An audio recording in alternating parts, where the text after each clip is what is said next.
दूसरा प्रश्न, इस विराट अस्तित्व में मैं ना कुछ हूं, यह अप्रिय तथ्य स्वीकारने में बहुत भय पकड़ता है। इस भय से कैसे ऊपर उठा जाए? अप्रिय कहोगे तो शुरू से ही व्याख्या गलत हो गई, फिर भय पकड़ेगा। अप्रिय कहना ही गलत है। फिर से सोचो, ना कुछ होने में अप्रिय क्या है?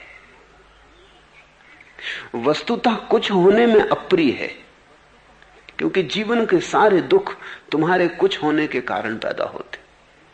अहंकार घाव की तरह है,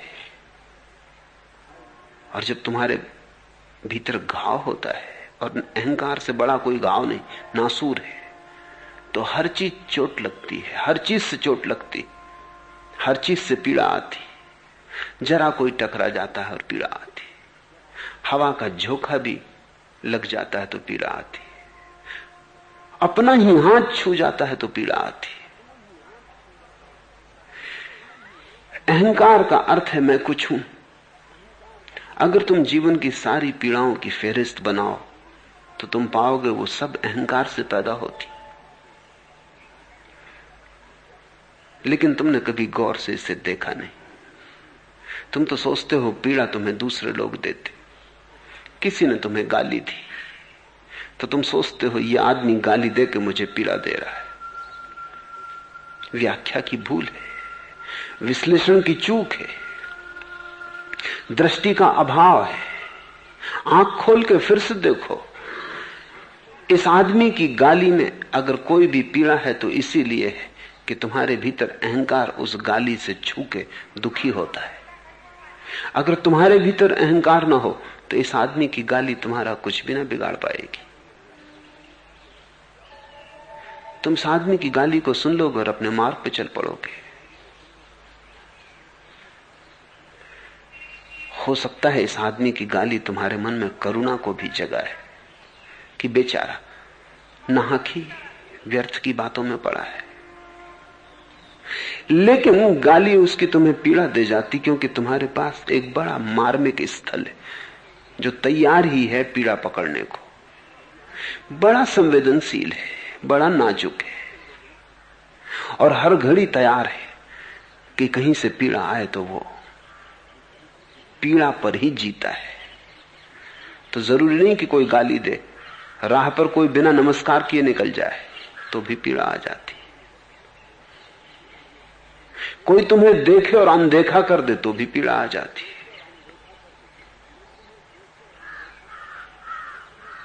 राह पर दो आदमी हंस रहे हो तो भी पीड़ा आ जाती कि शायद मेरे लिए ही हंस रहे हैं।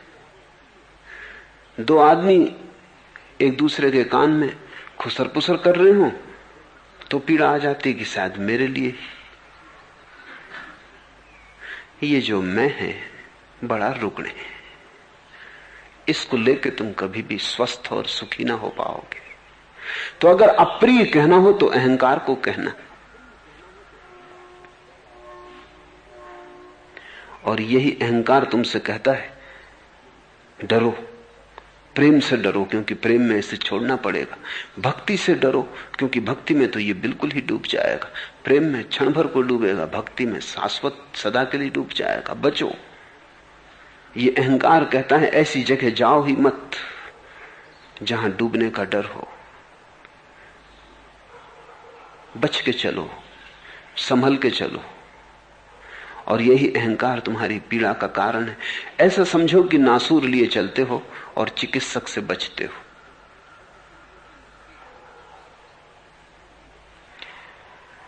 इस विराट अस्तित्व में मैं ना कुछ हूं, ये अप्रिय तथ्य स्वीकारने में बहुत भय पकड़ता है।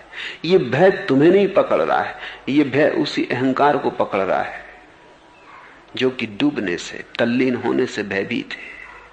क्योंकि तल्लीनता का अर्थ मौत है, अहंकार की मौत, तुम्हारी नहीं। तुम्हारे लिए तो जीवन का नया द्वार खुलेगा।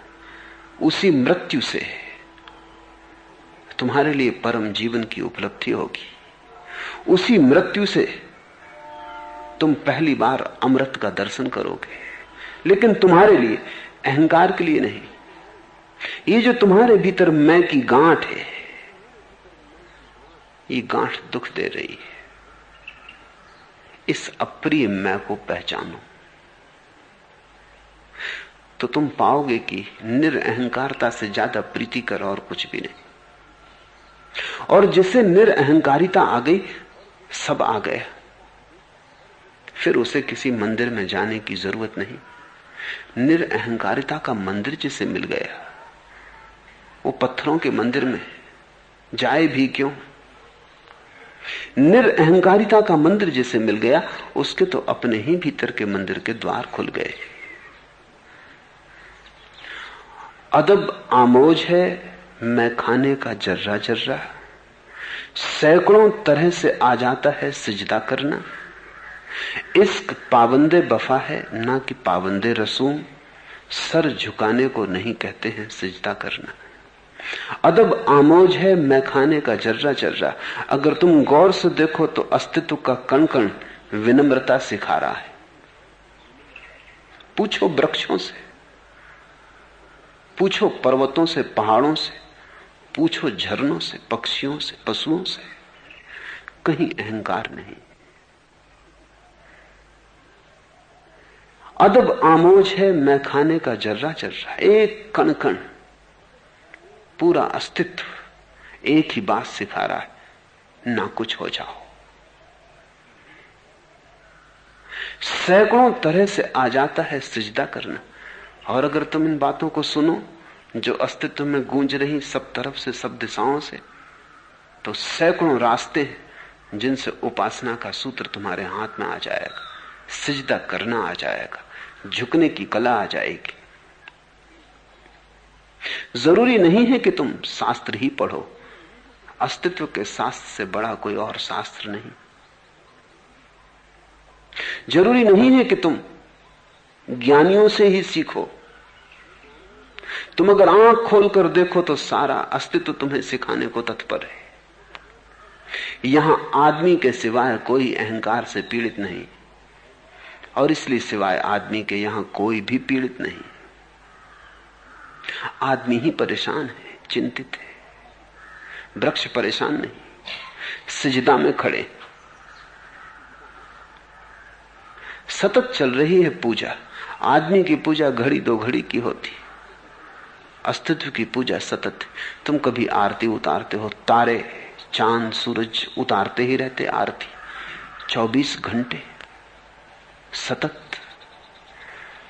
तुम कभी एक फूल चढ़ाते हो, वृक्ष रोज ही चढ़ाते रहते फूल। तुम कभी जाके मंदिर में गीत गुनगुनाते हो, पक्षी सुबह से सांझ तक गुनगुना रहे।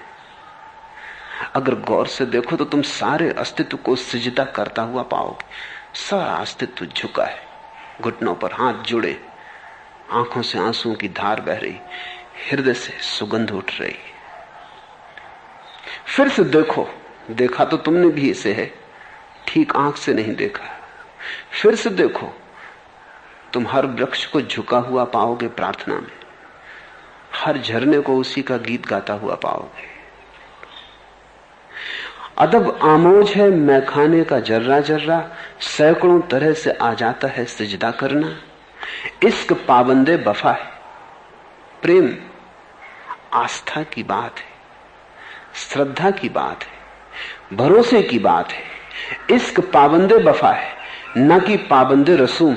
वो कोई नीति नियम की बात नहीं, कोई रसूम की बात नहीं है, कोई नियम के आचरण की विधि अनुशासन की बात नहीं, सिर्फ आस्था की बात है। कोई मुसलमान होना जरूरी नहीं, कोई हिंदू होना जरूरी नहीं, कोई ईसाई होना जरूरी नहीं, क्योंकि ये सब तो रीति नियम की बातें। धार्मिक होने के लिए इनकी कोई भी जरूरत नहीं, सिर्फ आस्था काफी है। आस्था न हिंदू है न मुसलमान, आस्था न जैन है न बौद्ध, आस्था विशेषण रहित है, उतनी ही विशेषण रहित है जितना कि परमात्मा। इश्क पाबंदे वफा है, न कि पाबंदे रसूम। तो तुम कोई रीति नियम से प्रार्थना मत करने बैठ जाना, सीख मत लेना प्रार्थना करना क्योंकि वही अड़चन हो जाएगी असली प्रार्थना के जन्म होने में। प्रार्थना सहज स्फूर्त हो। सूर्य के सामने सुबह बैठ जाना, जो तुम्हारे हृदय में आ जाए कह देना, न कुछ आए चुपचाप रह जाना। सूरज कुछ कहे सुन लेना, न कहे तो उसके मौन में आनंदित हो लेना। बंधी हुई प्रार्थनाएं मत दोहराना, क्योंकि बंधी हुई प्रार्थनाएं कंठों में उससे नीचे नहीं जाती, बस कंठों तक जाती, कंठों से आती। इसलिए अक्सर तुम पाओगे कि जिनको प्रार्थनाएं याद हो गई हैं वो प्रार्थनाओं से वंचित हो गए। वो प्रार्थना करते रहते, उनके ओंठ दोहराते रहते हैं मंत्रों को, और उनके भीतर विचारों का जाल चलता रहता है। फिर धीरे धीरे तो इतनी आदत हो जाती है दोहराने की, उससे कोई बाधा ही नहीं पड़ती। भीतर दुकान चलती रहती, ओंठों पर मंत्र चलता रहता है। इश्क पाबंदे बफा है ना कि पाबंदे रसूम। प्रेम जानता ही नहीं रीत नियम, क्योंकि प्रेम आखिरी नियम है। किसी और व्यवस्था की जरूरत नहीं है, प्रेम पर्याप्त है। प्रेम की अराजकता में भी एक अनुशासन है। वह अनुशासन सहज स्फूर्त है। सर झुकाने को नहीं कहते हैं सजदा करना, और सिर्फ सर झुकाने का नाम प्रार्थना नहीं है, खुद के झुक जाने का नाम प्रार्थना है। सर झुकाना तो बड़ा आसान है।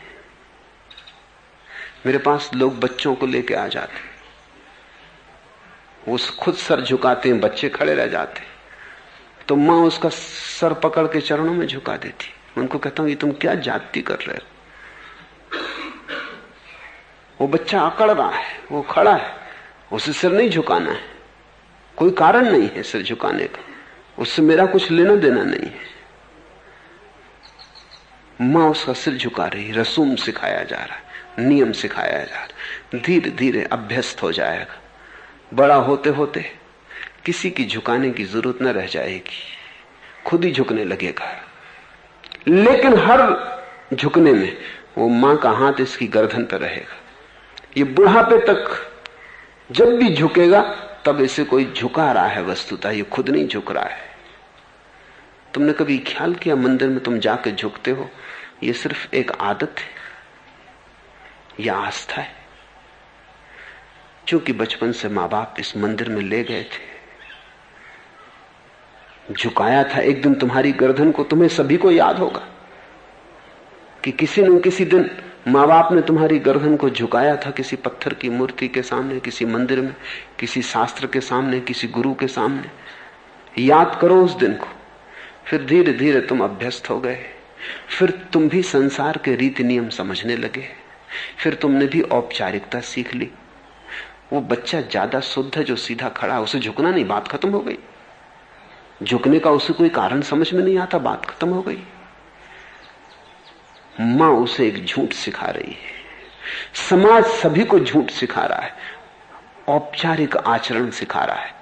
फिर धीरे धीरे धीरे धीरे परत पे परत जमते जमते ऐसी घड़ी आ जाती है कि तुम बड़े सरलता से झुकते हो, और बिना जाने कि ये भी तुम्हारा झुकना नहीं।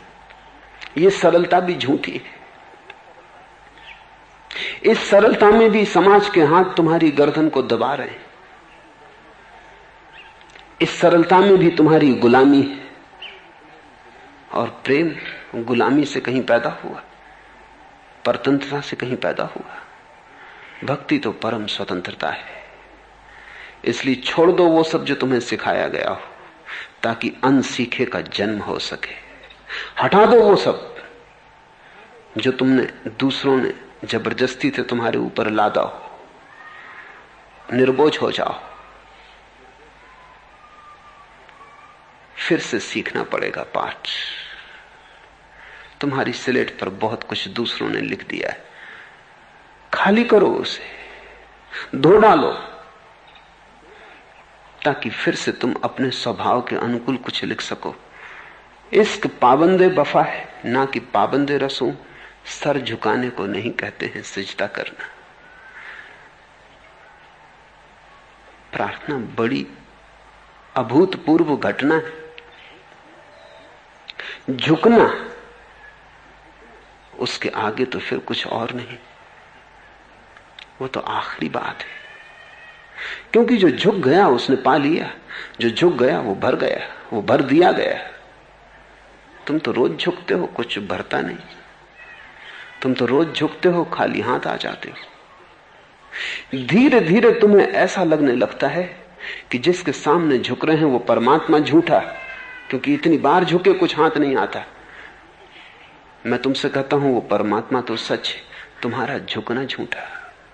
तुम कभी झुके ही नहीं। दुनिया में नास्तिकता बढ़ती जाती है, क्योंकि झूठी आस्तिकता कब तक साधते है। जबरदस्ती झुकाई गई गर्दनें कभी ना कभी अकड़ के खड़ी हो जाएंगी, और इतने बार झुकने के बाद जब कुछ भी ना मिलेगा तो स्वाभाविक है कि आदमी कहे क्या सार है, क्यों झुके। और स्वाभाविक है कि आदमी कहे इतनी बार झुक के कुछ ना मिला, कोई परमात्मा नहीं। ये तुम्हारी झूठी आस्तिकता का परिणाम है। सच्ची आस्तिकता आस्था से पैदा होती। आस्था का अर्थ है जैसा तुम समझते हो वैसा नहीं। तुम समझते हो आस्था का अर्थ है विश्वास, नहीं, आस्था का अर्थ विश्वास नहीं। आस्था का अर्थ है अनुभव। विश्वास तो दूसरे देते हैं, आस्था वो है जो तुम्हारे भीतर तुम्हारी स्वाभाविकता से पैदा होती है। प्रेम सीखो, नियम भूलो। प्रेम पर दांव लगाओ, जोखम है। नियम में कभी कोई जोखम नहीं, इसलिए तो लोग नियम में जीते। लेकिन जिसने जोखम ना उठाई उसने कुछ पाया भी नहीं, इसलिए तो लोग बिना पाए रह जाते। पूछा है इस विराट अस्तित्व में ना कुछ हूं, यह अप्रिय तत्व स्वीकार करने में भय पकड़ता है। पकड़ने तो भय, भय की मौजूदगी रहने दो। भय से कहो तू रह, लेकिन हम झुकते। तुम भय को एक किनारे रखो। मैं जानता हूं कि भय को एकदम मिटा ना सकोगे, लेकिन एक किनारे रख सकते हो। भय के रहते हुए भी तुम झुक सकते हो। भय की सुनना जरूरी नहीं है। तुम सुनते हो, स्वीकार करते हो, मान लेते हो, इसलिए भय मालिक हो जाता है। भय से कहो ठीक, तेरी बात सुन ली, फिर भी झुक के देखना है। तू कहता है जोखिम होगी, लेकिन जोखिम उठा के देखनी। तू कहता है मिट जाओगे, सही, रह के देख लिया, अब मिट के देखना है। रह रह के कुछ न पाया, अब ये आयाम भी खोज ले मिटने का।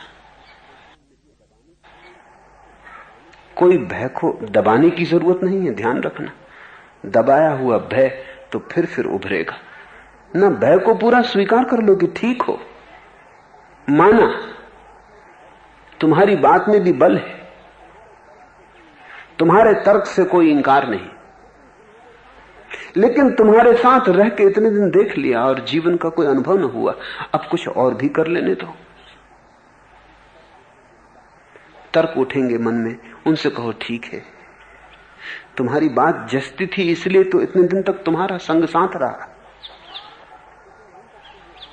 इतने दिन तक तुम्हें ओढ़ा, लेकिन कुछ पाया नहीं।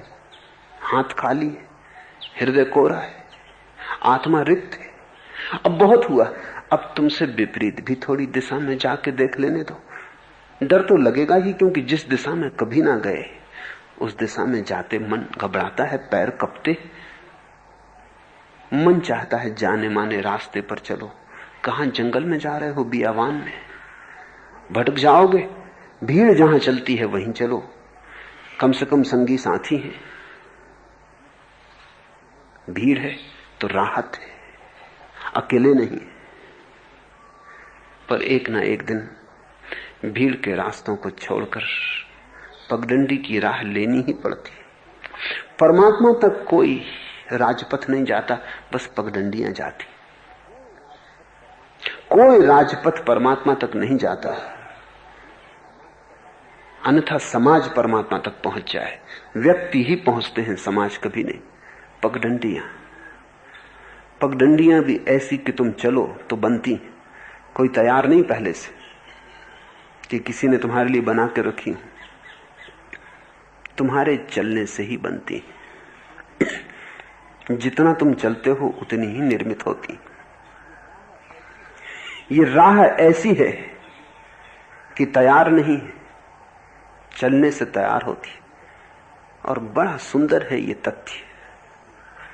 नहीं तो आदमी एक परतंत्रता हो जाए, राह तैयार है, उस पर तुम्हें चल जाना है, तब तो तुम रेलगाड़ियों के डब्बों जैसे हो जाओ, लोहे की पटरियों पर दौड़ते रहो।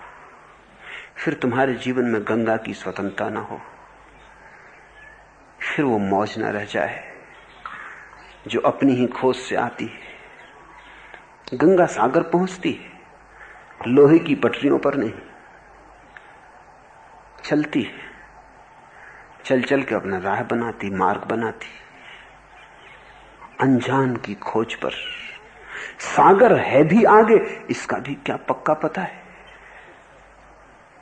तो भय स्वाभाविक है, लेकिन भय के साथ रह के हम बहुत दिन देख लिए। अब भय को कहो, सुनी तेरी बहुत, अब हमें कुछ और भी करने दे, रहने दो भय को एक किनारे।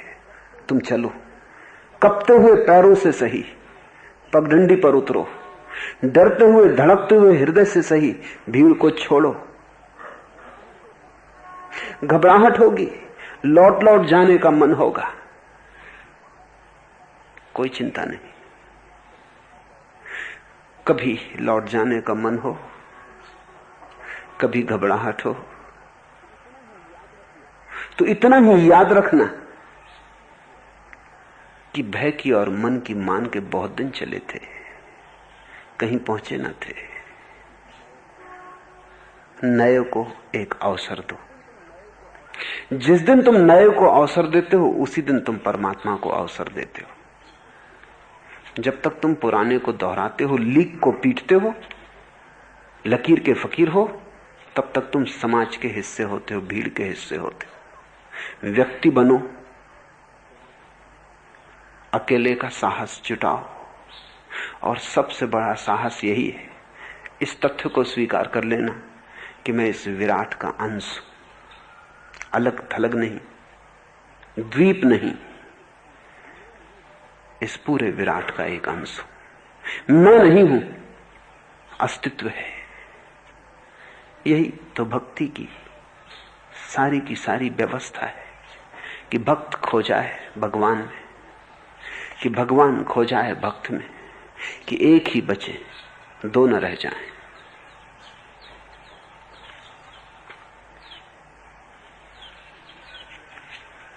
तीसरा